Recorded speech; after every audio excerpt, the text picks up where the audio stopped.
شعبہ تعلیم۔ جناب اسپیکر، تعلیم قومی ترقی کا سنگ بنیاد ہے اور حکومت نے آئین کے آرٹیکل 25A اور اڑان پاکستان ایجوکیشن فریم ورک کے مطابق معیاری تعلیمی نظام کے قیام کے لیے اپنے غیر متزلزل عزم کا اعادہ کیا ہے۔ ملک کو بڑے چیلنجوں کا سامنا ہے، جن میں سے 26 ملین سکول سے باہر بچے اور ایکسیس، مساوات، گورننس اور تعلیمی معیار جیسے مسائل شامل ہیں۔ ان چیلنجوں سے نمٹنا انتہائی اہم ہے اور اس سال کے حکومتی اقدامات ان گیپس کو پر کرنے کی ایک جامع حکمت عملی کی عکاسی کرتے ہیں۔ وزیر اعظم پاکستان کی ہدایت پر پسماندہ علاقوں کے ہونہار طلباء کے لیے دانش اسکولوں کے قیام پر خصوصی توجہ دی جا رہی ہے۔ 11 نئے دانش اسکولوں کے قیام کی منصوبہ بندی کی گئی ہے، جن میں سے 3 آزاد جموں کشمیر میں، 3 گلگت بلتستان میں، 4 بلوچستان میں اور 1 اسلام آباد میں وفاقی PSDP 26-25 کے تحت قائم کرنے کے لیے کل 9.8 ارب روپے مختص کیے گئے ہیں۔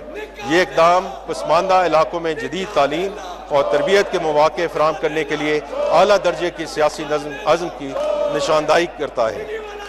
وزیر اعظم پاکستان نے کم وسائل رکھنے والے طلباء کو معیاری تعلیم کی فراہمی کے لیے دانش یونیورسٹی اسلام آباد کے قیام کا اعلان کیا ہے، جو دانش اسکول منصوبے کا تسلسل ہے۔ یہ یونیورسٹی دور دراز اور پسماندہ علاقوں کے طلباء کو بین الاقوامی معیار کی بلا معاوضہ اعلیٰ تعلیم فراہم کرے گی، خصوصاً ابھرتی ہوئی ٹیکنالوجیز، انجینئرنگ، تعلیم، صحت اور IT جیسے شعبوں میں۔ منصوبے میں جدید انفراسٹرکچر، تربیت یافتہ فیکلٹی، تحقیقی سہولیات اور مساوی مواقع کی فراہمی شامل ہے۔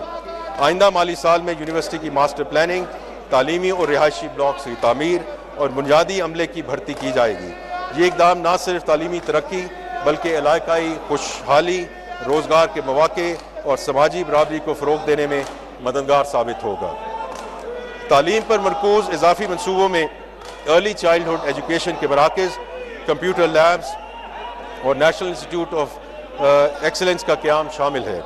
ان کا مقصد تعلیم تک رسائی کو بہتر بنانا، بچوں کے ڈراپ آؤٹ کی شرح کو کم کرنا اور مجموعی تعلیمی معیار کو بڑھانا ہے۔ ان کاوشوں کے لیے وفاقی PSDP میں مجموعی طور پہ 18.5 ارب روپے رکھے گئے ہیں۔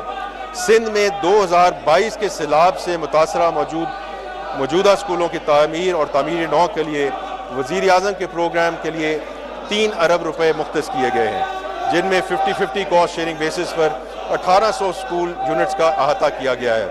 یہ اقدام صوبوں میں تعلیمی انفراسٹرکچر کی تعمیر نو اور مضبوطی کے لیے وفاقی حکومت کی مسلسل حمایت کی عکاسی کرتا ہے۔ مزید برآں وزیر اعظم یوتھ اسکل ڈیولپمنٹ پروگرام کے تحت 4.3 ارب روپے مختص کیے گئے ہیں۔